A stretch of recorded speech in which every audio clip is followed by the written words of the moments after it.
Hi everyone, and welcome to 101 Ways to Market Your Language program. This is the first webinar out of 10 I'm going to do on helping literacy organizations and language programs market their programs and services to students and participants in their communities, direct communities, and beyond. So a few people signed on early. We have Cindy and Colleen and Pam here today, and before the program officially started, we were chatting about the kinds of programs that the people today here are working in and what's working for them. We came up with ideas around word of mouth and brochures versus websites and what kind of clientele those each attract. So if you see some chat over there in the right-hand side of your screen, that's what that's all about. It was a sort of our preamble chat, so just to kind of loop you in if you are watching this recording. So welcome to today's program. As I said, this is the first of 10 webinars. And just so you know, the program's being recorded. So hello and welcome to the program. Today's program is being recorded, so I'm going to capture the recording and then post it on the website so other people can watch it later on. And I think that the programs will be between 25 and 30 minutes, depending on how many questions there are. Welcome to the program. Looks like Monica's signed on. Welcome. Glad to have you here today.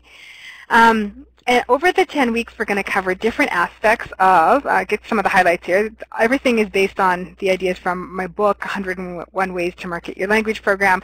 The first edition came out in 2001, and the second edition came out in 2002. So I will say it does need to be updated because back in 2005 was the second edition. We didn't have the same social media focus that we do now.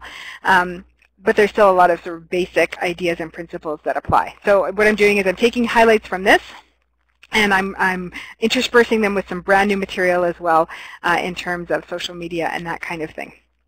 So week 1, we talk about marketing strategy and plan. And then week 2, we'll talk about setting marketing goals, what that looks like, how to identify your target markets and then go after them, and then talking about budgets, particularly in smaller organizations where budgets may not be allocated in the same way as in larger institutions.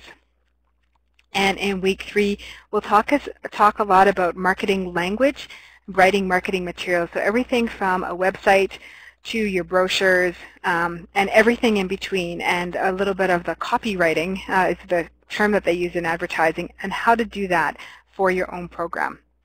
It's actually simpler than you think, and I think you'll enjoy that, particularly if you're into language.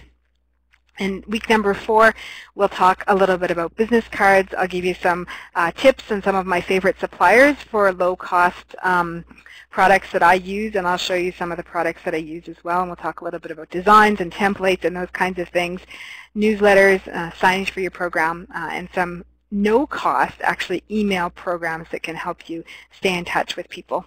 And I'll show you what I use and how I use it. And in week number 5, we'll talk about sort of what makes people care about you, the so what piece of marketing. So there's all these different strategies and tactics around marketing, but if people aren't engaged with you emotionally, then it doesn't really matter. They won't be attracted to your message. And we'll talk about what are the elements of marketing, and including word of mouth and other aspects that are important to kind of answer that question, what's in it for me? And then the other question, so what? Number 6, and this is pretty much taken straight from the book that I have here. It's working with large institutions. So different programs have different challenges, and those who work in universities or as part of schools or school boards face different challenges than smaller organizations. And I'll do a specialty program for large institutions and talk about some of the experiences that I had managing the ESL program at a major Western Canadian university, and some of the bureaucratic roadblocks that we had and how we overcame them. And number 7 is sort of about connecting with your target market and your current students. So I'll talk about market. I don't use the word customer when I talk about students. I think that even though they may or may not pay for programs, we use the word students in education, or participants, or learners, and that kind of vocabulary I found is more effective than talking about students as customers. In fact, I did my doctoral research on marketing of ESL programs and found, as I was interviewing my research participants, that there is a big aversion to using marketing and business language to talk about educational programs, and in particular the human beings involved with the educational programs. So I tend to talk about students, learners, and participants. And because I taught at a university for a long time, I use the word students. So forgive me if you like the word learner better. Sometimes I use it and sometimes I don't. But it's the idea of connecting with from one human to another and creating the connections to develop relationship marketing that can help you leverage the current participants that you have into new registrants in your program. And also creating connections with other stakeholders in your organization, possibly funders or partner institutions. Number 8, in week number 8, we talk a lot about how you make others feel in the marketing process, what that looks like from sort of a systematic or scientific point of view in terms of marketing, and then how you can tweak whatever you're doing now to do it a little bit better. It's the idea of going from good to great.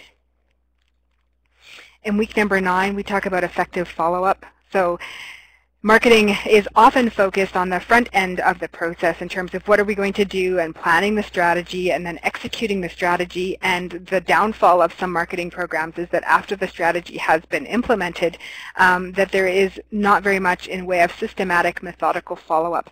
And that can be a critical piece to incorporate into the overall process to ensure that you are kind of capturing those people who are interested, might have questions, not really sure, and then creating the follow-up to turn the kind of prospects into people who want to be part of your program. And then week number 10, it's brand new stuff. It's on social media for marketing. So that's a huge topic. They're all huge topics, so I'm going to try and do condensed pieces for each of them today.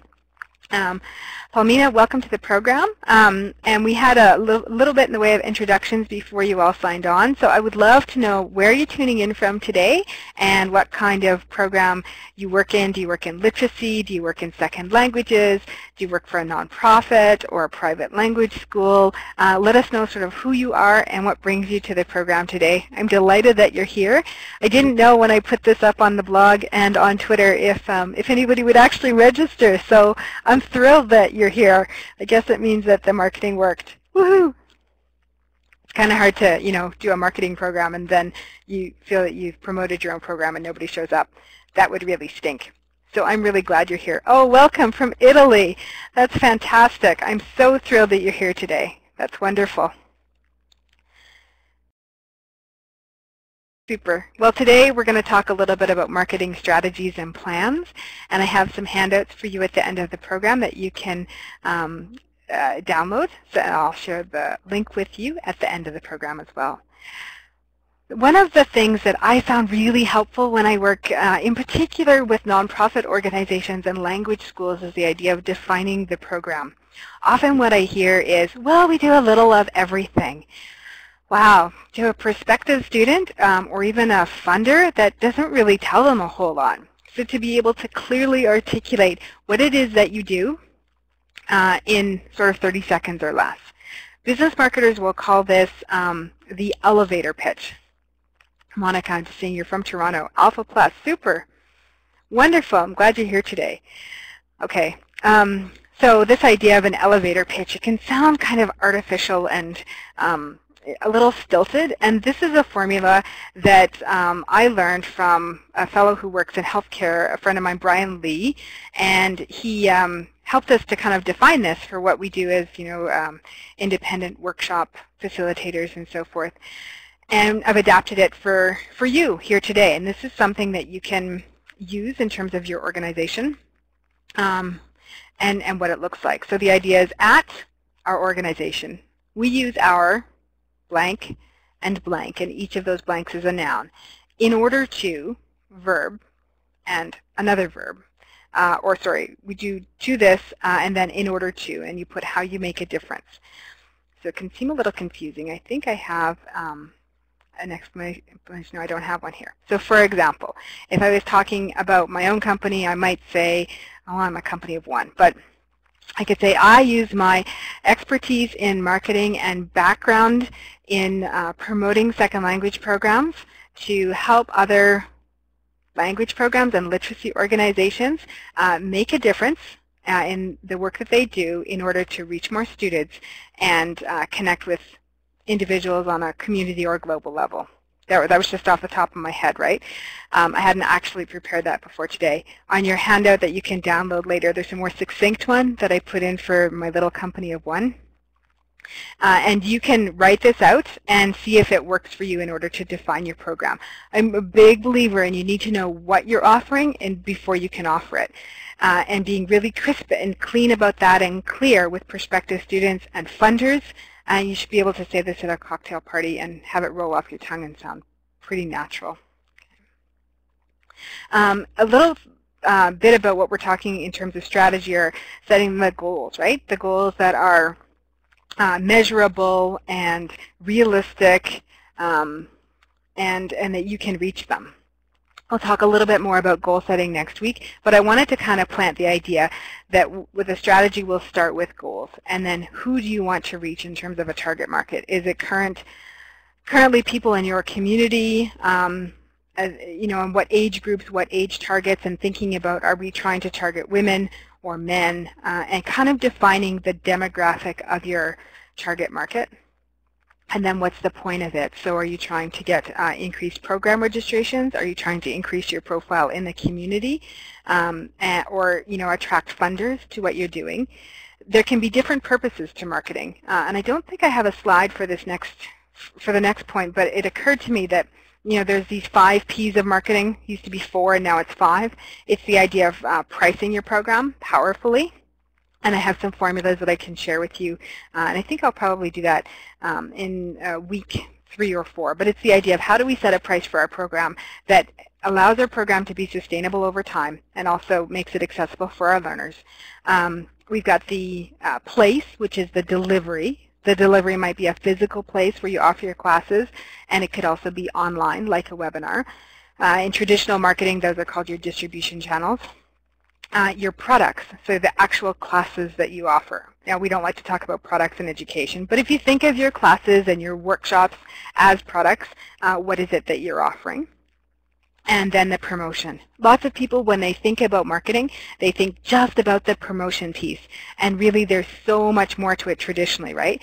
So it's the product, the place, the promotion. The place is the physically where you're offering your programs and where you're marketing them, and your price and your promotion.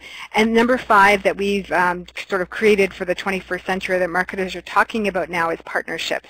We know that collaborative partnerships are absolutely the way to do everything in the 21st century. So what used to be 4 P's of marketing in the 20th century has got a new P added, and it's the idea of partnering with others. So if you're talking about marketing, so what is the point of what we're doing? And who are we trying to reach? Okay. These are questions that I would encourage you to take back to others in your organization if you have a team that you work with, a management team or a leadership team, and pose these questions to them. In terms of resources, so I think it's in week 3 that I had to talk about the budget and how to separate out and allocate your budget for different pieces of marketing and what that looks like.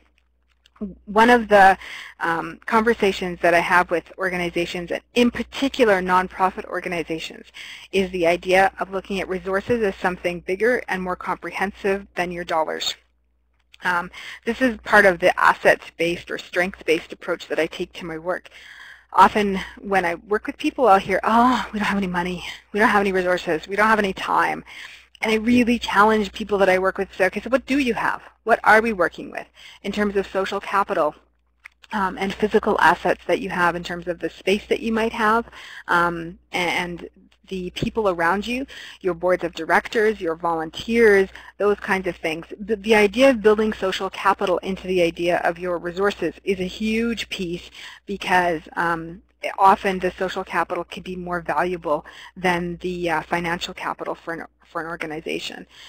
So in terms of identifying your resources, one of the activities that I do sometimes with schools, and you can do this with your own staff, is to say, okay, what actually do we have?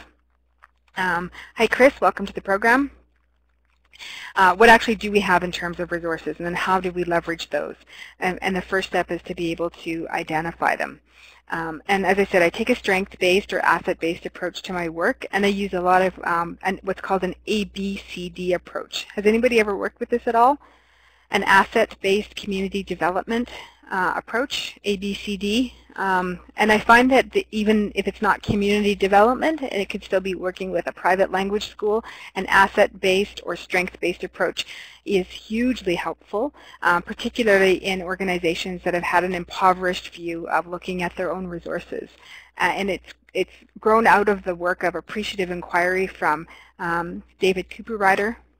And he worked both with nonprofit and for-profit education. He worked with major organizations. I think he worked with Avon, and then one of the airlines, American Airlines maybe, were sort of the big corporate case studies that he did, and found that it also worked. The idea of appreciative inquiry, strength-based approaches also worked in nonprofits as well. So if you're looking for sort of a philosophical bent away from well, what don't we have? We don't have this, and we don't have resources. How are we going to do this? Those are great things to look up. And if you like, then you can send me an email afterwards, and I will send you what I have, sort of a reading list on that has been hugely helpful for me. I'm actually just going to put my email right here. I'll put it, you know what I'll do is I'll put my Twitter, and you can tweet at me afterwards, and then ask for some resources that I have on that. The mind shift of thinking beyond the dollars is very powerful for language and literacy organizations. And when I develop a marketing plan, I really like to be able to sit down with people and say, okay, so what are some concrete actions? I found that teachers and managers of language programs and literacy programs are hugely creative. They have great ideas and are very good at generating possibilities. And that's an amazing first step, and then from there we need to take it to the next level in terms of identifying concrete actions that we can have within a given time period, and then attaching owners, I guess, or people who are responsible for leading the initiatives. So, and what I have for you at the end of today is a sample marketing plan. It's almost like a logic model, but it looks at being able to identify sort of key actions we can take within the next month, 3 months, 6 months, and 12 months. And then what are we going to do on a weekly basis? And then at the end of every week, you can identify what have we done, how far have we come, what have we accomplished, and then where does that put us on our timeline. Sometimes schools can be really overambitious in what they want to do, right? I talked with one language program director in Ontario, and she called me terrified because she said her dean had said to her, she worked at the university, that they had to either double their program registration in a semester or their program would be shut down. And she said, what am I going to do? And I said, I don't think that's reasonable. You know, it's not realistic. It's not a realistic goal. A dean would never say to any other academic program on campus, hey, engineering, if you don't double your student enrollment in a semester, we're going to shut you down. It was a revenue generating program. So it was a really tough position for her to be in. So I encourage her to go back and then establish some more realistic timelines. In a year, it's very realistic for a language school to expect between 5 and 10% growth in terms of enrollment. How you define enrollment is kind of tricky, right? Every school defines it differently. Some people define it as registrations, and other schools define it as students. So if it's students for you, a student could register in more than one program. So then you need to look at the number of students you have every year. If it's registrations, then you also need to recognize that one student can register in more than one program.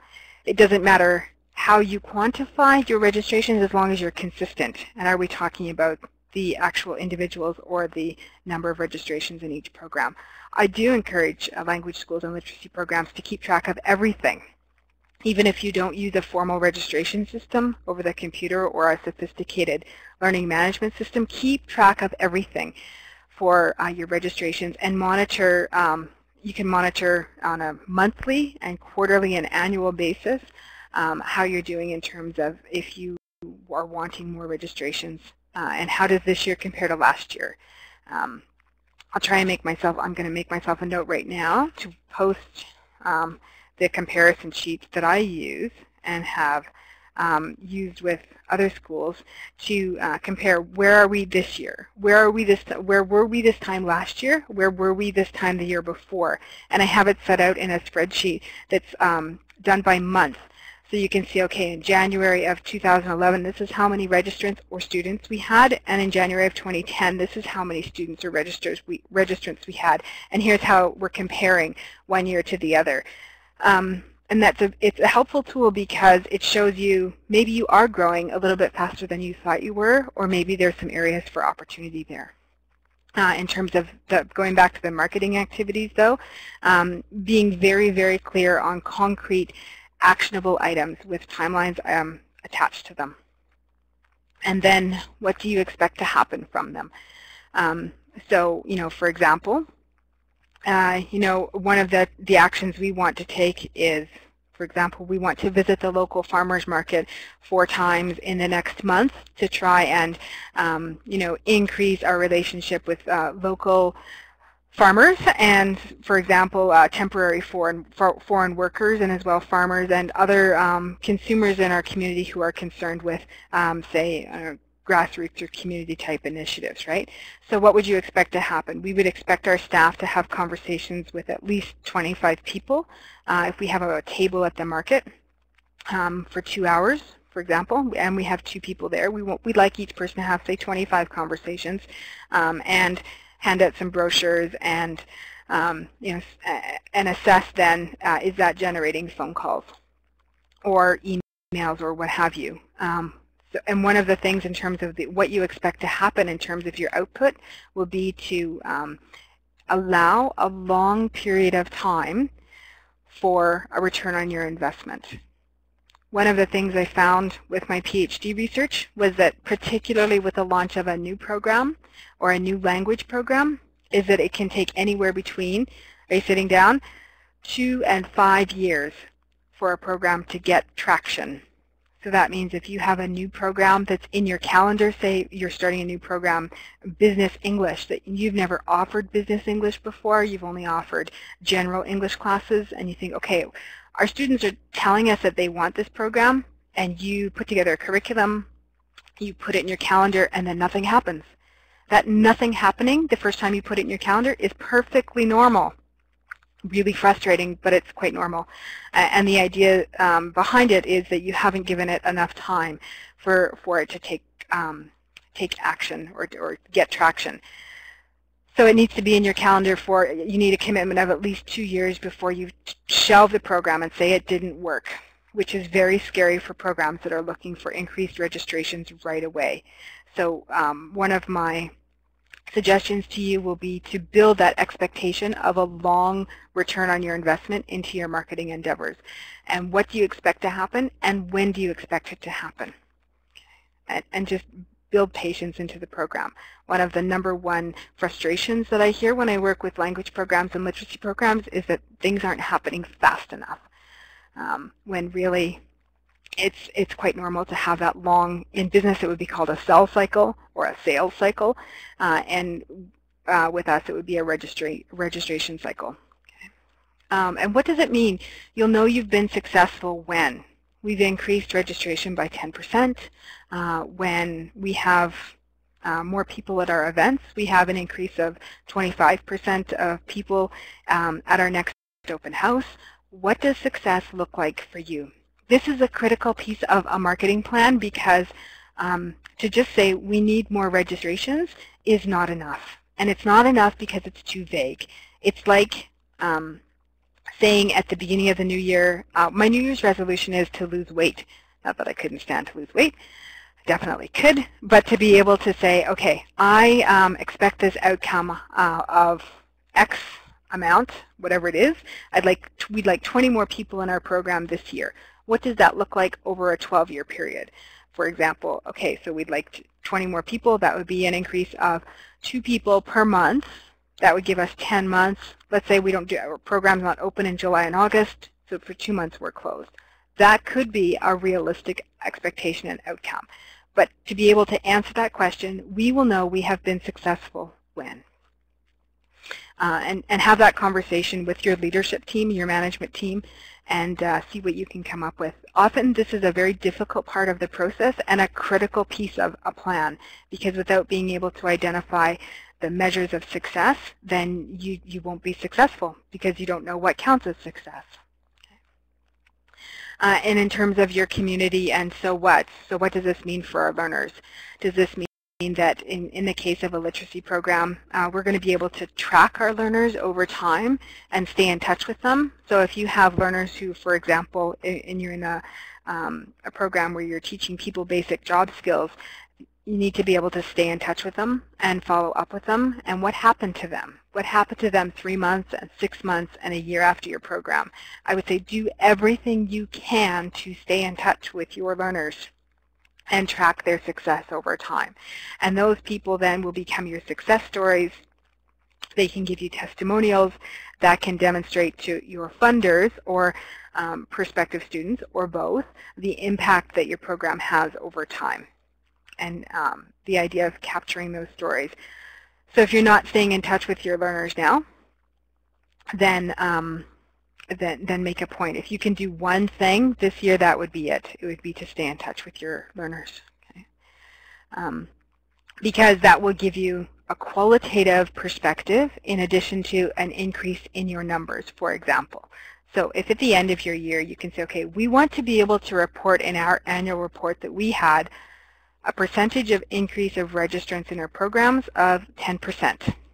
That's great. So you increased your overall program registration from 100 to 110. Fantastic. There's a quantifiable result.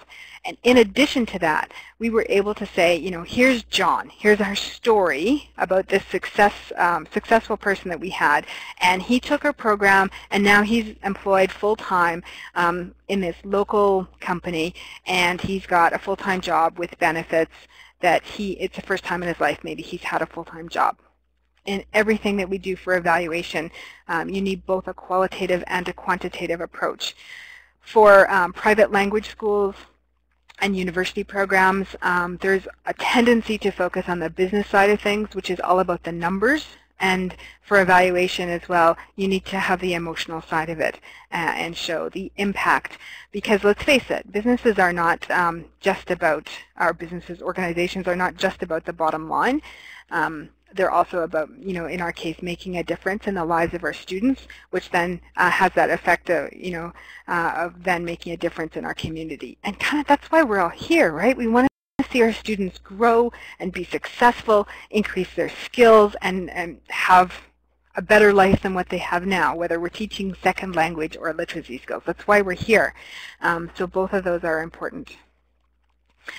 I have two resources for you this week. One is a really easy one-page marketing plan template, and I'm going to put the address here in this line, so you can go and download it right away because you can't click on that slide. But as soon as I type it in here, you should be able to go and click on it. Resources, templates. Like I said, this is a very easy one-page marketing plan that you could use with either a nonprofit literacy organization or a for-profit private language school rather. And it kind of just goes through all of those steps that I took you through today in terms of setting your goals that are specific and measurable, actionable, realistic, and they have a timeline attached to them, putting ownership to the goals. What outcome do you expect? What impact do you expect? How to think about your resources beyond money in terms of social capital that you have and other resources that you can contribute to your overall marketing. And then looking at how do you measure success and what counts as success.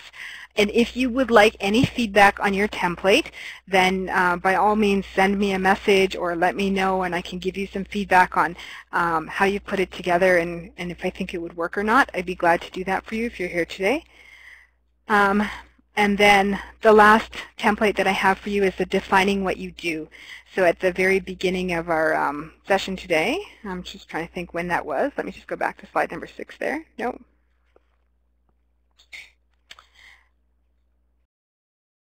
this one. I have this in a template for you that you can fill out and make it really easy to define what you're doing. So you can download those and share them. They're absolutely shareable. By all means, give them to other people in your organization and go ahead and play with them. That defining what you do can take a little bit of time. And then next week, let's have a look. Oh, here we go. We can download them now. I put them into the chat box. There you go. You can get them. And then I'd be happy to connect with you on Twitter or on LinkedIn and answer your questions about what you're doing and what matters to you in terms of marketing. And let me just have a peek and see what we're going to do next week. And next week we are talking about, oh yeah, setting goals, a little bit more on that. We're going to go a little bit more in depth into how do you identify a target market and then allocate your budget. So that's our quick little program for today. Thank you so much for being here. I would love to answer your questions, so feel free to connect with me on Twitter. And I would love to see you next week, same time, same place, and we'll talk more about marketing your programs. Thanks, everyone. I'm going to turn off the recording and say thanks for being here.